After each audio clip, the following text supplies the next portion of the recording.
অবশেষে নড়াইলের সাবেক ক্রিকেটার ও আওয়ামী লীগ দলীয় সাবেক এমপি মাশরাফি বিন মর্তুজার নামে মামলা হয়েছে। বৈষম্য বিরোধী ছাত্র আন্দোলনকালে ছাত্র জনতার উপর হামলার অভিযোগে করা ওই মামলায় মাশরাফির বাবা গোলাম মর্তুজা, স্বপন সহ 90 জনকে আসামি করা হয়েছে। মঙ্গলবার রাতে নড়াইল সদর থানায় মামলাটি করেন শেখ মুস্তফা আল মুজাহিদুর রহমান পলাশ। মাশরাফির নামে নড়াইলে এটাই প্রথম মামলা। মামলার এজাহারে বলা হয়েছে, কোটা সংস্কার আন্দোলনকালে ছাত্র জনতাকে রুখতে মাশরাফি ও তার বাবার নেতৃত্বে আসামিরা গত 4 আগস্ট দুপুর 2:30টার দিকে রামদা ছুরি, চাইনিজ কুড়াল ও লোহার রডের মতো দেশীয় অস্ত্রের পাশাপাশি শটগান, বন্দুক, পিস্তল ও বোমা নিয়ে নড়াইল চৌরাস্তায় সমাবেশ করে। ওই সময় বৈষম্য বিরোধী ছাত্র আন্দোলনকারী ও জনতা শেখ হাসিনা সরকারের পদত্যাগের দাবিতে মিছিল নিয়ে শহর অভিমুখে আসছিল।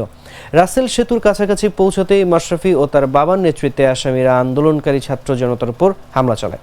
রামদা ছুরি, চাইনিজ কুড়াল ও লোহার রড দিয়ে হামলার পাশাপাশি আন্দোলনকারীদের উপর শটগান ও পিস্তল দিয়ে গুলিবর্ষণ করা হয়। এতে বহু আন্দোলনকারী গুরুতর আহত হন। তাদের অনেকেই পঙ্গুত্ব বরণ করেছেন এবং এখনও চিকিৎসাধীন রয়েছেন।